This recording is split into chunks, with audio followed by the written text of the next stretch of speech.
Hello students, welcome to our GGC online classes. हम class 10th का chapter कर रहे हैं acid base and salt. 3 part हम ऑलरेडी डिस्कस कर चुके हैं। आज हमने पार्ट 4 पढ़ना है।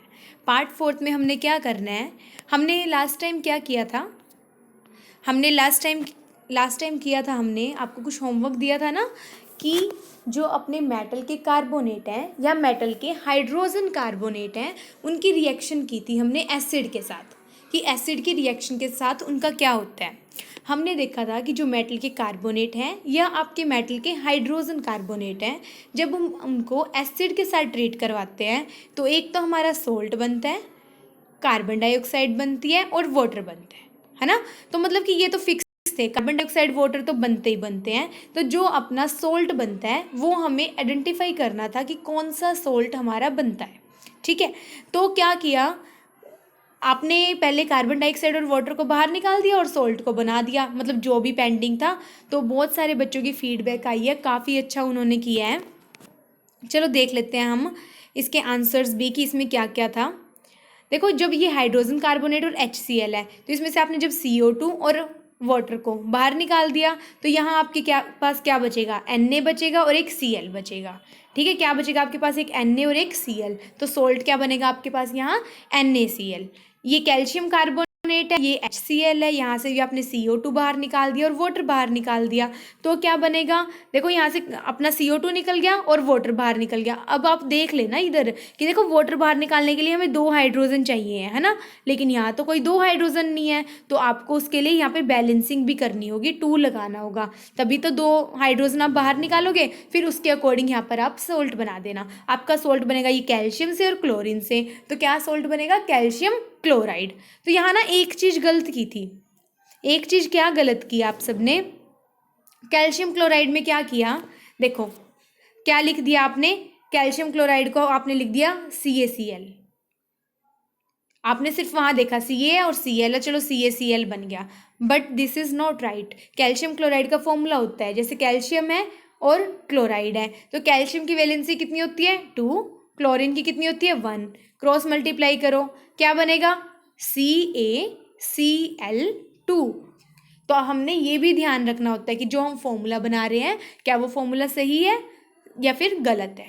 ठीक है, तो यहाँ क्या बन जाएगा हमारा सोल्ट, यहाँ पे कैल्शियम क्लोराइड CaCl2। अब CaCO3 और H2SO4 को क्या, यहाँ से CO2 निकल गया और यहाँ से H2O निकल गया, यहाँ से फॉर्मूला बन जाएगा आपका CaSO4 कैल्शियम सल्फेट। अब देखो, अब आप सोचोगे यहाँ पे CaSO4 हमें कैसे पता लगा, तो ये भी इसकी वैलेंसी पे डिपेंड है। देखो यहाँ पर क्या है, जैसे Ca है इसकी वैलेंसी 2 होती है, SO4 होता है जो, उसकी वैलेंसी भी क्या होती है 2 होती है। ये सेम टेबल पर कट होते हैं ना, 2 1 जा 2, 2 1 जा 2, तो यहाँ 1 आ गया। जब 1 आ गया तो हम इसकी क्रॉस मल्टीप्लाई कर देंगे, तो Ca भी 1 हो गया और SO4 भी हमारा 1 हो गया। तो मतलब कि Ca भी हमारा 1 हो गया और SO4 भी हमारा ये 1 हो गया ना। अब 1 तो हमें लिखने की ज़रूरत नहीं होती, तो हम इसको क्या लिख देते हैं CaSO4।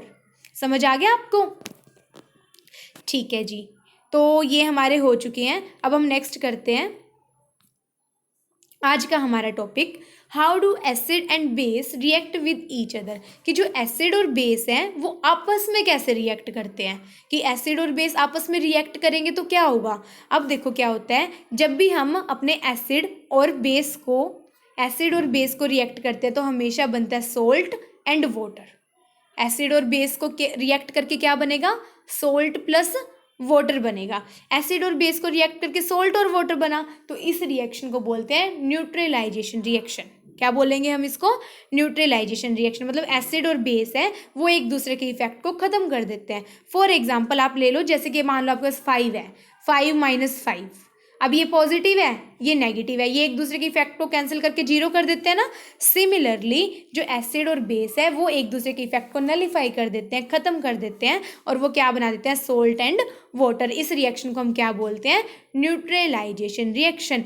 एग्जाम्पल के लिए देख लेते हैं, जैसे हमारा NaOH है ये हमारा बेस है, HCl है हमारा एसिड है। तो जब हमने एसिड और बेस को मिलाया तो अब देखो आप वाटर निकाल दो, यहाँ से H निकल गया, यहाँ से OH निकल गया, ये HOH बाहर निकल गया, मतलब कि क्या बन गया हमारा, वाटर बन गया। तो हमारे पास क्या बचा है, Na बचा है और Cl बचा है, तो हमारा सोल्ट क्या बन गया, NaCl। तो ये किसका एग्जाम्पल था अपना, न्यूट्रलाइजेशन रिएक्शन का। अच्छा जी, एक होमवर्क है आपके लिए, ये आपने करके देखना है। NaOH बेस है, H2SO4 एसिड है, तो आपने क्या करना है, यहाँ पर भी आपने H2O बाहर निकाल देना है, वाटर बाहर निकाल देना, और जो बचेगा उसका सोल्ट बनेगा।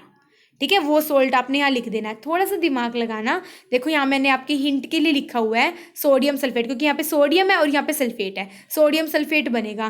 प्लीज़ आप सीधा ये मत लिख देना यहाँ पर कि NaSO4, दिमाग लगाना है हमने। तो क्या, सोडियम सल्फेट, तो आप क्या बनाओगे यहाँ पर, सोडियम सल्फेट का फॉर्मूला बनाओगे, और सोडियम सल्फेट का फॉर्मूला बनाकर आप यहाँ पर लिख दोगे। ठीक है, फिर आपको ये हो जाएगा। ठीक है जी, नेक्स्ट करते हैं, reaction of metallic oxide with acid, कि जो मेटल के ऑक्साइड होते हैं वो एसिड से रिएक्ट कैसे करते हैं। देखो मेटल और नॉन मेटल के बारे में डीप से हम नेक्स्ट चैप्टर में पढ़ेंगे, लेकिन अभी हम क्या पढ़ रहे हैं कि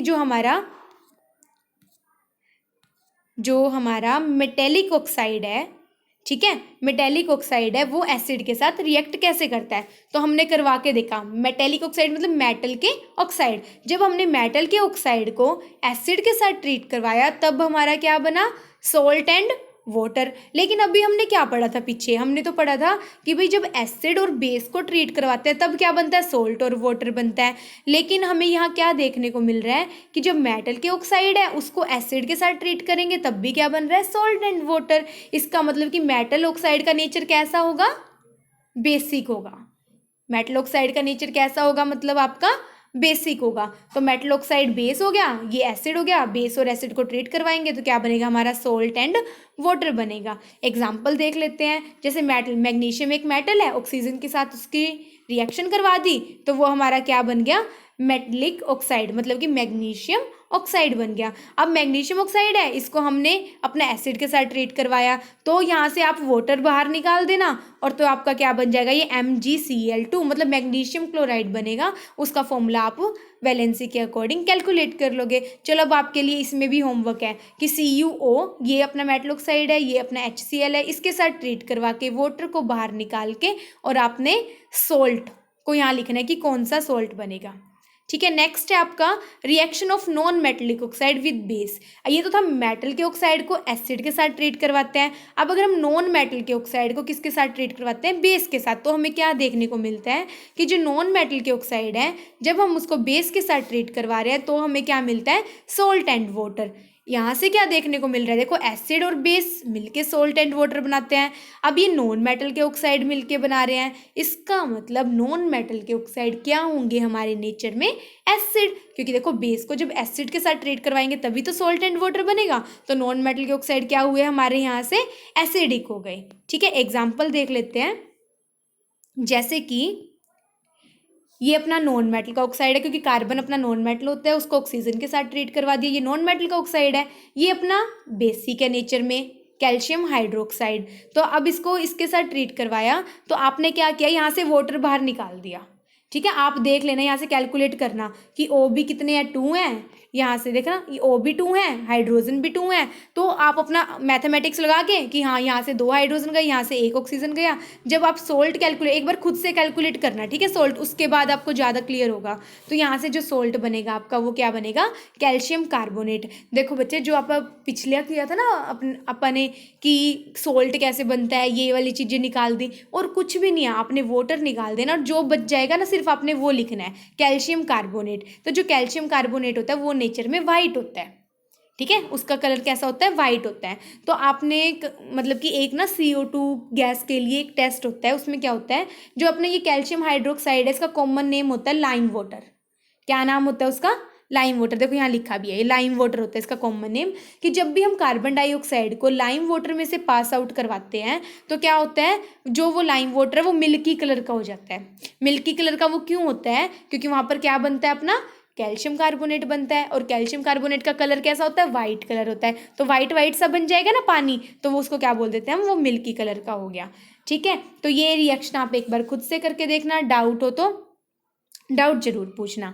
ठीक है, तो इसके कुछ कॉमन नेम और देख लो। जो CaO है, इसका ये कैल्शियम ऑक्साइड होता है, इसका जो कॉमन नेम होता है क्विक लाइम भी होता है, इसको लाइम भी बोल देते हैं। जैसे आपका होता है ना घर पे कोई भी नाम, घर पे कुछ भी नाम हो जाता है, हमारा स्कूल में कुछ नाम होता है, घर पे कुछ नाम होता है, फ्रेंड्स ने अलग नाम निकाला होता है ना। इसी तरीके से हमारा क्या है, कैल्शियम ऑक्साइड है तो क्विक लाइम, लाइम भी इसका कॉमन नेम है, और जो कैल्शियम ऑक्साइड है इसका जो हमारा फॉर्मूले के अकॉर्डिंग नाम है। सिमिलरली CaOH ट्वाइस, इसका नाम वैसे तो कैल्शियम हाइड्रोक्साइड होता है, लेकिन इसको लाइम वाटर भी बोलते हैं और इसको स्लेक्ड लाइम भी बोलते हैं। सिमिलरली अपना CaCO3 है, वैसे तो इसका नाम कैल्शियम कार्बोनेट होता है, लेकिन इसको हम लाइमस्टोन भी बोलते हैं। ठीक है, तो ये आपने टॉपिक अच्छे से कर लेना है, अपनी नोटबुक पे नोट डाउन कर लेना है। जो आपको सोल्ट कैलकुलेट करने के लिए दिए हैं वो सोल्ट भी आपने कैलकुलेट करने हैं, और जो सोल्ट ऑलरेडी मैंने कैलकुलेट करके हैं वो भी आपने खुद से कैलकुलेट करके देखना है। कोई डाउट हो तो डाउट ज़रूर पूछना है और मुझे फीडबैक देनी है कि हाँ आपको कितना समझ आया, कैसे समझ आया, कहाँ डाउट था, कहाँ कमी रह गई। ठीक है, तो मिलते हैं नेक्स्ट लेसन में, तब तक के लिए wish you all the best. Thank you so much.